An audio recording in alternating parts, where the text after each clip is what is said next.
شوقین ہے وہ حاضری لگائیں۔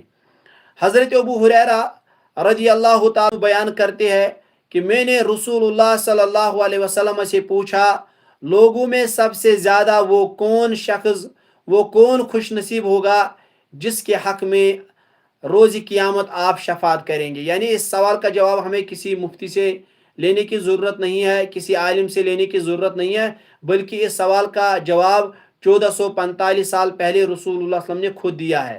ابو ہریرہ بیان کرتے ہیں کہ میں نے رسول اللہ صلی اللہ علیہ وسلم سے پوچھا، لوگوں میں سب سے زیادہ وہ کون خوش نصیب ہوگا جس کے حق میں روز قیامت آپ شفاعت کریں گے؟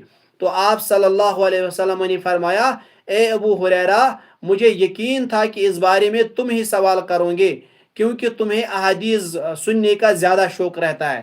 تو سنو، قیامت کے دن میری شفاعت کا سب سے زیادہ حقدار وہ ہوگا جس نے اپنے دل کی گہرائیوں سے لا الہ الا اللہ کہا۔